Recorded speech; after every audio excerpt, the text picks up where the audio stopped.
And I'm sure, you know, if you really make an attempt to try to learn how to do it, but you focus primarily on you, because you're going to be the success or failure ultimately that decides the outcome. And so many people come into this industry and they love to hold on to that little card, the excuse why they couldn't do it. It's the person I learned from. It's the this, it's the that. When in fact, as long as you know how to manage risk properly, don't risk too much per trade.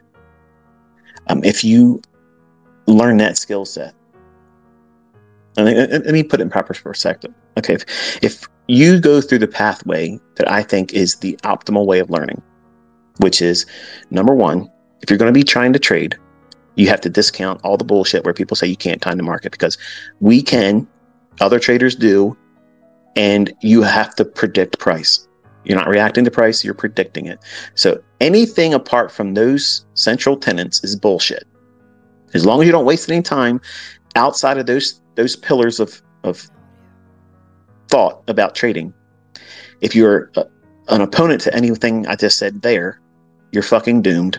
Okay, you're not gonna be good at this, and you're gonna be a one-hit wonder, and you're never gonna have long-term consistency. I guarantee you that will be the outcome. But assuming that you can align your mentality with that, the first goal is for you to identify where the market's going to draw to. If you can determine where the market is most likely, not all the time, most likely where it's going to reach for, that's the largest portion of the battle. Like that's the thing that makes this so impossible for the new students or a new trader.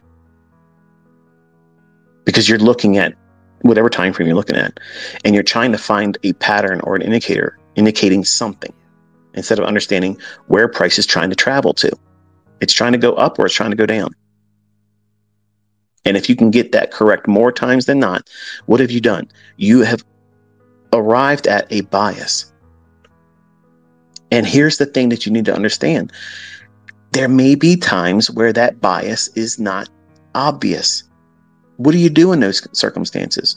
Nothing. You wait. You simply wait. What are you waiting for? For the period of time when it is obvious to you what it's trying to reach for. And as soon as you identify it, and you know what it's likely to draw for, higher or lower, a specific level, not a zone, then you determine where you're at right now. Is it time that we expect volatility to increase? Are we in a specific time of day that is conducive for a sustained price run? Or are we in Asia where it's likely to sit around and do nothing? But ICT, I got 6 examples right here where Asia, I know that, but predominantly, you know that between 9:30 and 11 o'clock, there's a strong tendency for the market to want to do what? Move. And then have a retracement during the lunch hour. And that retracement may set up another leg higher or lower, whatever the morning session did, or a reverse. Those are all amplified topics that you want to tackle later on. But in the beginning, you just want to know where the market's likely to go to. If you do that, you're on your first steps to avoiding failure. Because everybody that doesn't know where the market's likely to go, they're failing. They're missing the point. The plot escapes them. They have no idea. So if you start there, and I have lessons, all my lessons teach that. There's a video that says draw on liquidity, because all of my discussions, every example, every lecture is always talking about that. It's always giving you a little bit more insight about each and every aspect that is required for you to get good at that. And here's the missing recipe ingredient to that. Time. Time doing it. Experience is going to be your best mentor. That's why I tell everybody sit down with me for at least a year.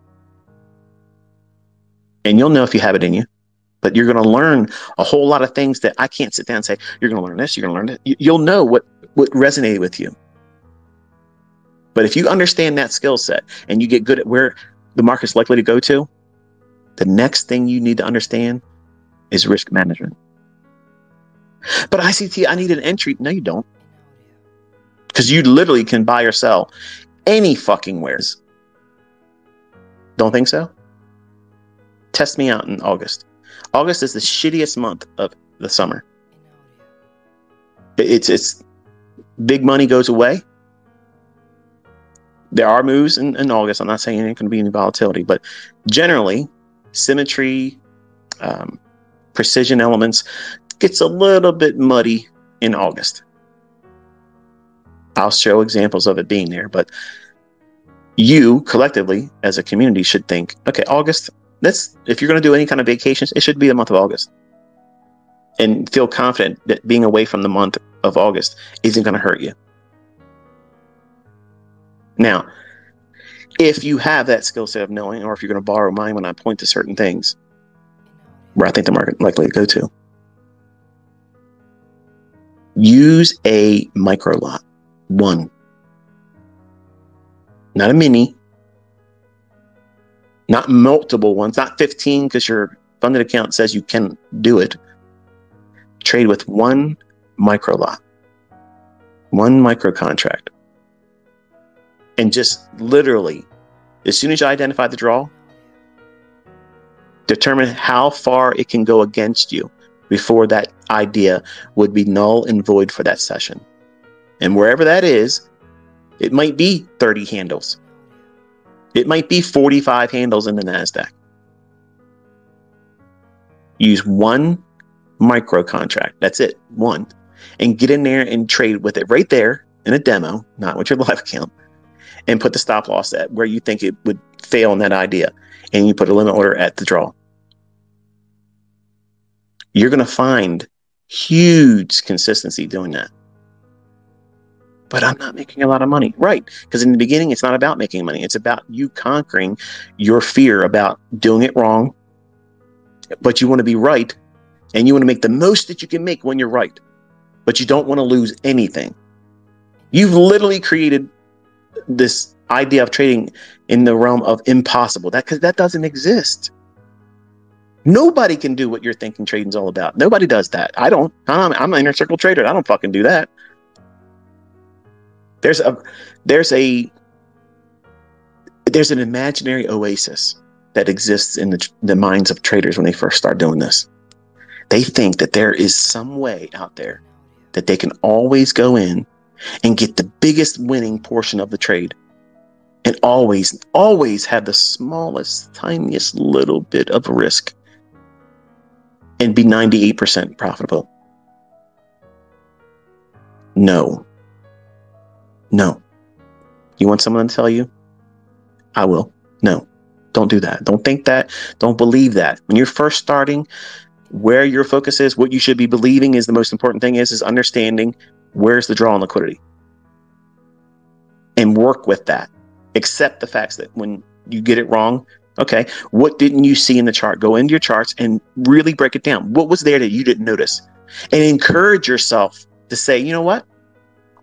This was a good opportunity for me to learn this about that. Not get mad and cuss at yourself or say, I'm never going to get this, because that's failing. You're on the pathway to failure doing that.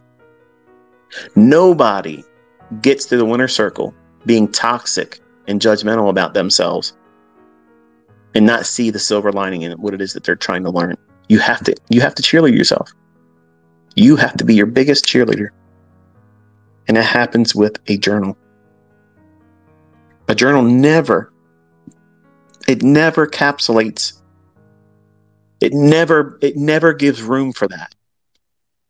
Now, you can observe what you did incorrect, but you have to turn that around and say, I did this incorrect during this trade and I didn't see this. I'm thankful that I had the opportunity to see what I didn't see then. Now I can use this as advantageous intel going forward. Do you see what I just did there? It's positive reinforcement about a shortcoming that you as a human being didn't have the capability and capacity to understand at the time. But you're not beating yourself up. You have to cheerlead yourself. You have to coddle yourself. Encourage yourself. All these things, these are positive self-talk. It's important because if you have anxiety, or if you develop anxiety, and some of you will, if you start trading with real money, you will feel your first panic attack. It's given. It's going to happen. You will feel it. And it will be scary. And that in itself is a learning experience. And I've had discussions about how to manage that too. But you can't avoid it. But when you know where the draw is and you get better at it and you work through those growing pains of not knowing how to do it right in the beginning, but learning to get better at it. And then you also learn how to manage risk. If you get good at manage risk and also knowing where the draw on liquidity is, guess what you have become? Think about it. What have you become? The highest probable outcome is you'll be a break-even trader. And that's a goal. When you first start, you want to get to that point because most people can't even maintain break-even. What does that mean, ICT? Like, what are you trying to get at here? In the beginning, everybody wants to go out there and start making money right away, but that doesn't work like that. Even with me training you, that's not going to happen.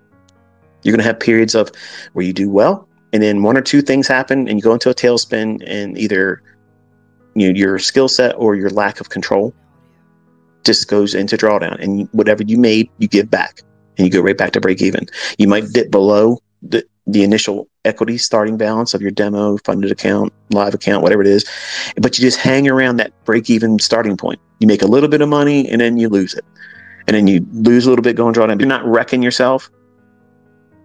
That's water. You're in the game still. You're learning that, oh yeah, I've had losing trades, but it didn't kill me. Yeah, I've had losing trades, but I was able to sleep at night still because I can still trade tomorrow. I have an account that I can still trade tomorrow. I can trade next week because I didn't blow the account. I didn't tear it up so bad that I don't have equity to trade now. You have to have that mindset about what you're doing, why you're doing it. But if you understand the draw on liquidity, where it's likely to go to next, and you do not impulsively take on large risk just for the sake that, well, my broker lets me. Really? The government lets us purchase cigarettes too, even though there's so many toxins in it. It's guaranteed that you're going to get lung cancer. Given enough time, it's not a matter of will it will give you lung cancer. Just because it's made available to you doesn't mean something that's good for you. The car goes faster than the speed limits. All of them do.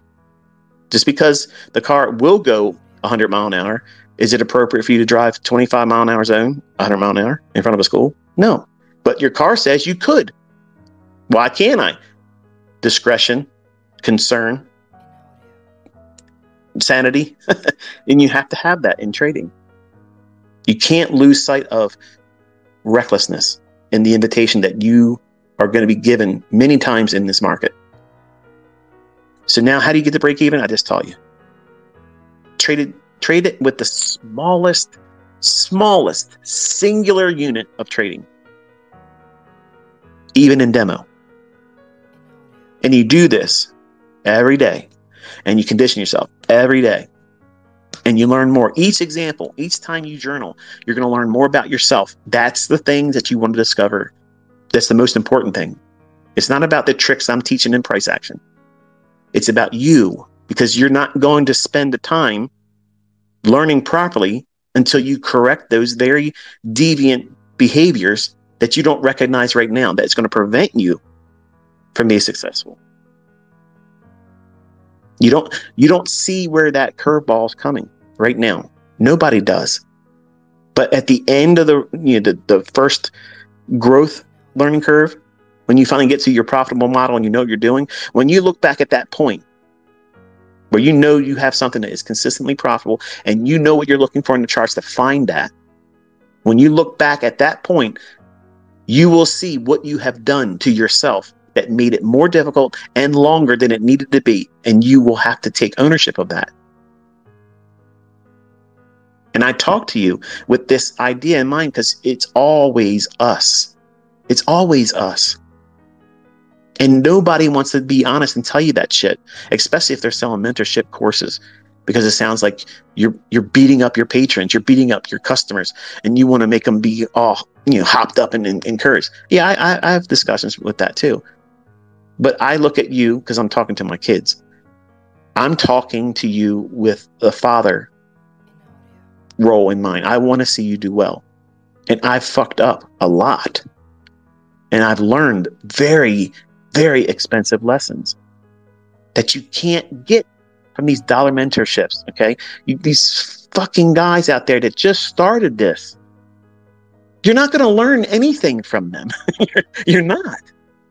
There's nothing wrong with appreciating their approach to trying to do it on their own. There's nothing wrong with that. And if they want to pay a subscription-based, fee to observe them doing that, okay, call it that.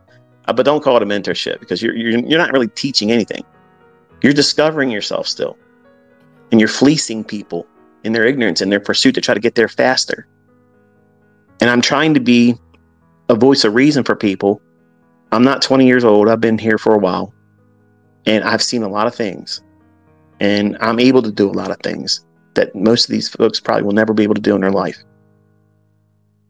And the topics that matter most to traders' development are the boring ones.